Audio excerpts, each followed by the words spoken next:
Hey guys, this is Rick. So today I'm doing a single target parsing guide for Subtlety. Uh, Essentially, this is just for high end when you're basically full on gear. Not gonna hold you too much. Let's get into it. First off, stat weights. So a lot of it has to tie in with corruption, and the main corruption that we're going to be talking about is Infinite Stars, Gushing Wounds, Tentacles, and Expedient, purely for single target. And the reason that I put Expedient in there is because right now, for corruption, specifically Infinite Stars especially, Haste just seems to have a really big advantage, and Infinite Stars, I would say, is for late. It's hard to say, but for ultimately, I would say it's over Gushing Wounds for single target for longer fights, just because you can actually get a lot of mileage out of Infinite Stars if it procs a lot. And at 10 stacks with 220 points, I've seen my stars crit for well over a million damage. Uh, I'm trying to think of the max number, but I think it's like 1.4 million.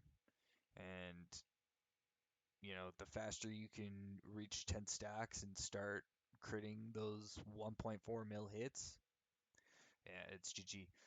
So that's why I have my stat weights set up as crit slash haste, then verse, then mastery. And the reason I have verse third there, as opposed to being tied, is because subtlety gets 42% enhanced damage naturally through their kit, through Nightblade giving 15%, Symbols of Death giving another 15%, and then you've got the Talent Night Stalker giving you another 12%. So that's 42% enhanced damage naturally. Verse is okay, bring it up weight wise if you need to, sim your character a bit. But I like to think personally that the points into crit slash haste, even though you already get more than 2700 haste from your three first stances and then another 2700 haste from three overwhelming power, it's just that good. So trait wise, I was looking at gear, and for the top tier setup of gear, you basically have one option. It's three first stance, one inevitability, one heart of darkness, and one knight's vengeance. That knight's vengeance, if you have Iron Tide Captain's Hat, can be switched to dagger in the back, but it doesn't sim as nearly as high as Knight's Vengeance. Um, Even with all the haste that you're getting, it does affect the tick rate from Dagger in the back, but Knight's Vengeance purely just performs better. I don't know what else to say. Uh, the only way you can get the combination of gear is basically through doing mythic rating. Uh, you basically need to be up to Carapace at this point if you want everything. I don't personally have everything. I just got Mythic Vexiona last night, actually. I'm not on Il'gynoth yet, but I have good enough gear. Like, I have Unstable Flames, basically.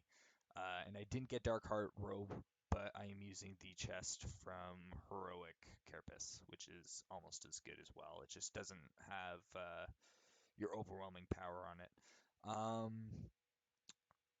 and yeah, the only reason that you want, these specific pieces of gear is because it's the only combination where you can get your three first stances, your inevitability, all with overwhelming power.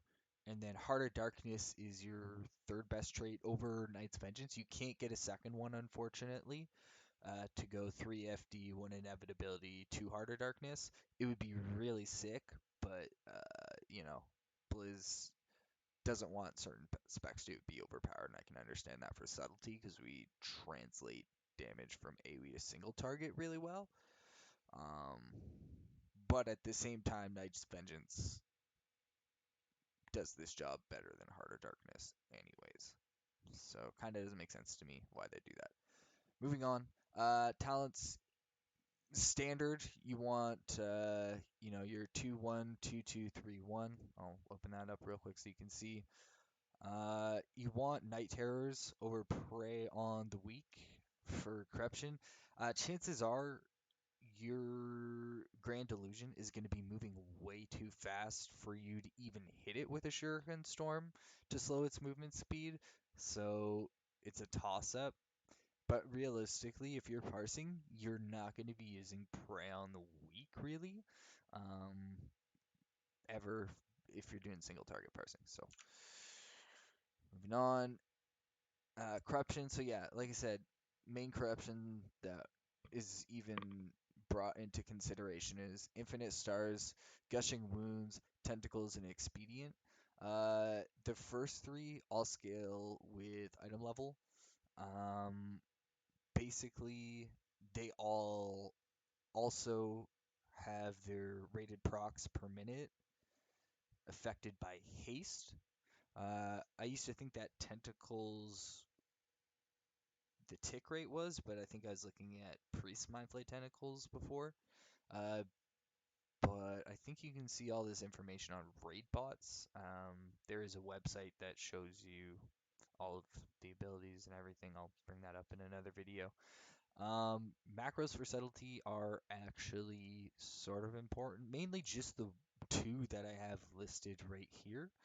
And this first one is your general Shadow Strike macro or your Shadow Dance macro. Basically, it all in one button will pop Shadow Dance, and you keep clicking the button. It'll go through Shadow Dance, Shadow Strike, Eviscerate, Shadow Strike, Shadow Strike, Eviscerate. And then I have two backstabs at the end there, and that is because essentially you're always going to be doing at least one backstab at the end of your macro.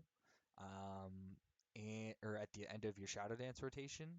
And that second one is in there just so that you don't accidentally pop your Shadow Dance again.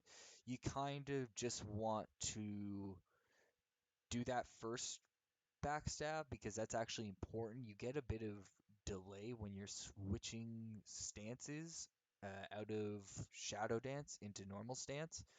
So you want to have that backstab there just for ease of rotation and to make sure that you aren't missing any window on your GCD because sub has usually has a lot of energy at the end of Shadow Dance because you're getting that last eviscerate and you've been in Shadow Dance, right? So you're starting off with at least 35 energy from just getting that Shadow Dance, or I mean that full combo point eviscerate, or 5 combo point, I should say. Anyways, the other one is just a vanish Shadow Strike cast sequence macro. And basically, like I was saying, there's a delay in between switching stances. A lot of rogues have the exact same macro for Vanish Sap. Um, and, you know, it's something that you want to be careful of when you're doing single target parsing. I'll admit this much because I find that your delusions, if you Vanish Shadow Strike right away, even though your delusion spawned and you vanished, you won't have technically stealth. I know it sounds really stupid of a way to word that, but yeah, it basically like it just there's like a small little window. It's almost like, you just wait a tiny bit to make sure. It's almost like you actually don't even use that cast sequence macro at all, and it's perfectly fine. Like the moment you switch into your stance, you're okay. Um, and it doesn't happen unless you do that, I find. Like your delusion. I don't know. Anyways, that's just what I've come to find, and it's actually a pretty big issue. In regards to weak auras, so I didn't write everything down. I just wrote the custom sounds bit, but there is another weekend aura that I'll add right now, and it's just a shadow techniques tracker. And what shadow techniques is it's your combo point proc from auto attacks. It happens every 5 auto attacks, and if you get parried, it won't count. Um,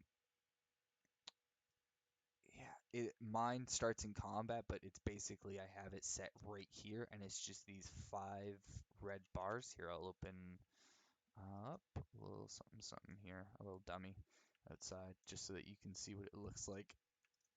I don't have a link for it right now, but basically, where's my punching bag? There it is. Basically, I'll show you real quick. See this? 5 point proc, bang, and there it procs again. The other thing I wanted to tell people about for sub, I find that helps my gameplay the most is sub has so much to keep track of, and if you can add your own custom sound clips to your game and what you're doing, oh man, it simplifies it so much for sub. You can essentially tell yourself like what I did is I recorded myself telling me what I need to do. So for single target, it's not that hard, but for multi-target like Orgazoa, where I had to throw Nightblade on all my targets and then make sure that I have the boss set focus to eviscerate the boss and keep find weakness up on the boss and Nightblade. That's 2 buffs, and find weakness is only like 8 to 10 seconds. I don't even remember right now. Like it was getting really ridiculous. I was putting out really good numbers sometimes, like as sub, and I think I had the first parse on Orgazoa for a little while. Actually, no, I know I did. It was my first is Subtlety. So yeah, it can get very complicated, but for single target, I wouldn't worry about it too much. But it's just a good thing to get into, and I'll tell you how to do it right now. So I'm opening up Weak Auras, and I'll show you an example of one that has it. So you see right here, this is for my Knight's Vengeance on target. So this is just the display part. You go to trigger, Legacy Aura, Knight's Vengeance, soon to be Rupture. Hahaha, definitely missed that. I hate getting Knight's Vengeance cloaked when a rogue fucking vanishes. Makes Subtlety feel like the worst rogue ever. And essentially, um, remaining time greater than or equal to. You can do this because pandemic is still in effect, I believe. So you can do this up to I think a quarter or a third of the duration. So it'll either be 4 or 6 seconds. I just have it at 3 because I ultimately kind of know, and it's just a reminder if it's falling off essentially for me. Um, but what you want to do is you want to go to the Actions tab. You want to click Play Sound, and then you go to Sound, scroll to the top, Custom, and then the sound file path, you want to put the sound file in your add-ons folder.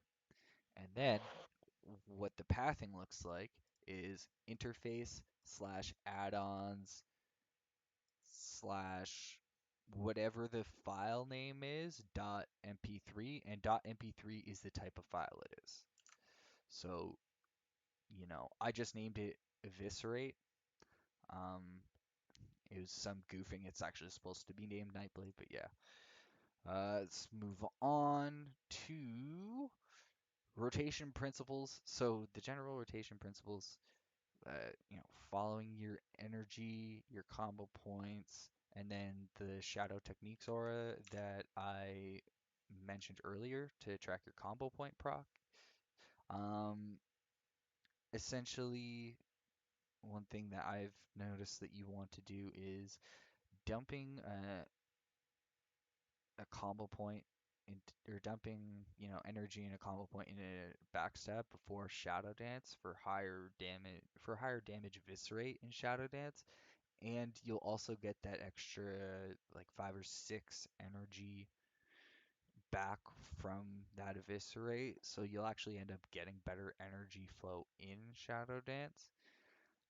With max item level gear and traits, you should always be able to do this without sacrificing any uptime on your rotation.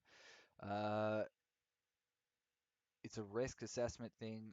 If you find that it's going to sort of break your rotation, uh, your uptime on your rotation is like one of your most important things is subtlety, because you know more uptime on your rotation means more times you're going to be more chances you're going to have to proc stars.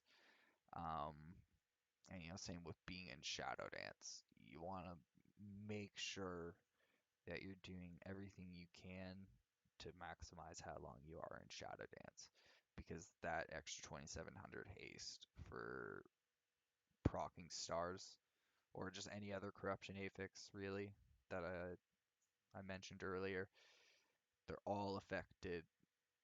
Their proc rates are all affected by haste. So that's just more OP damage that you're putting out. And honestly, like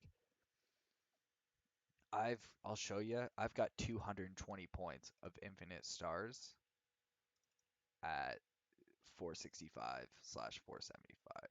Like look at this. Bam, bam, bam, bam. So I've seen the results for myself. I know just how fucking broken it is. Uh, and I know just how much work haste puts in for that. When I sim my character, haste is the top. It's so silly. Um, and then during your opener, and when you pull up S blades again, a general rule I've noticed in Shadow Dance, if you know you're gonna have 4 combo points uh on your next eviscerate after your second Shadow Strike, uh eviscerate and Shadow Strike again after, because you're getting 3 4 combo point eviscerates essentially, as opposed to risking losing another combo point from doing another Shadow Strike and then eviscerating. Um, and during Shadow Dance, especially with overwhelming proc, when you've got 3 of them too, that's like another 2700 haste. It's really nasty. Like you're attacking so fast. Like those 5 auto attacks seem to be going in like 2 globals. You know what I mean? So and lust too. I didn't even add in lust. Like lust literally doubles that. So just something that I noticed that you want to make sure that you're taking advantage of, because extra combo points is extra combo points. You know what I mean? You'll get that combo point in literally a second. Say you're preparing for your uh, what is it called? Your next Nightblade, so you're just dumping in backstabs to get that Nightblade out before you throw out your Shadow Dance combo. Um, think that's pretty much it for rotation principles. Um, just obviously you want to aim your or your eviscerates for 5 to 6 combo points, but like I said, that exception to the rule in Shadow Dance after that first Shadow Strike eviscerate, you know, it makes a difference, because you're just gonna end up getting more Shadow Dance or more cooldown reduction on Shadow Dance from it. And just in terms of your opener, it's fairly straightforward. This is the same exact thing as what I was just talking about. Pre-pop Guardian, S Blades, Focused Resolve potion is the potion you want to use. For food, I've been using Critter Haste food. Crit Food's cheap right now. Uh, and they're both equal to each other, I would say. Uh, you want to start your opener off, like I said, Guardian, S-Blades, Potion, Shadow Strike, Nightblade, and then you do Shadow Dance, Shadow Strike, Eviscerate, Shadow Strike, Eviscerate, Shadow Strike. Uh, and you either go into Nightblade or another Eviscerate. If you if you don't get a combo point proc at the start of the fight, uh, for your first Nightblade. Um, 'Cause I don't know exactly how it works. Sometimes I start with two, sometimes I start with three. Or sorry, sometimes I start with three, sometimes I start with four for my Nightblade. It's really weird. I don't know how that works. But if you start with four for your first Nightblade, then you're gonna want to uh, eviscerate instead. Or sorry, if you start with four for your first Nightblade, yeah, you want to eviscerate instead. If you start with three, you're gonna Nightblade, and then go into you know Shadow Strike or Shadow Dance, Shadow Strike, Eviscerate, Shadow Strike, Eviscerate, Shadow Strike, and then probably Nightblade. Just each combo point is 2 seconds, and something along those lines.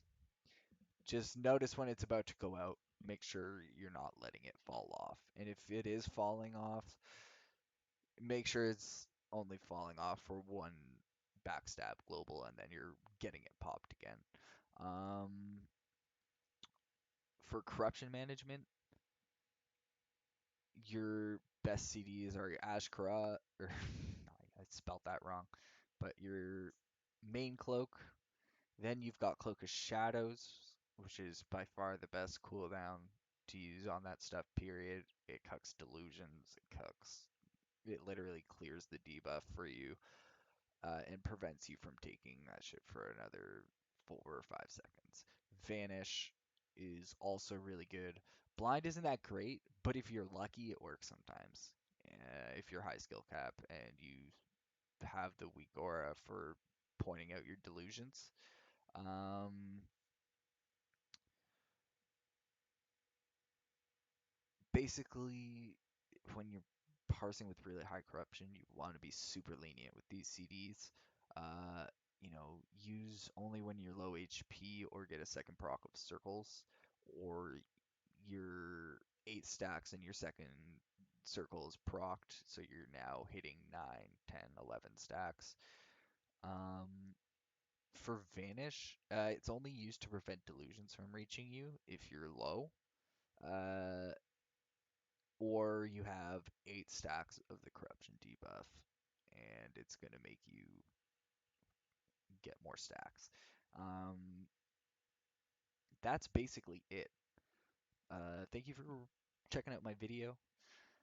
Um, if you want to talk to me more in depth, my WoW friends list thing is my user ID is Gobshank number 1532, and then my Discal Doodle is Rick number 9587. Thank you very much for listening. Have a great day.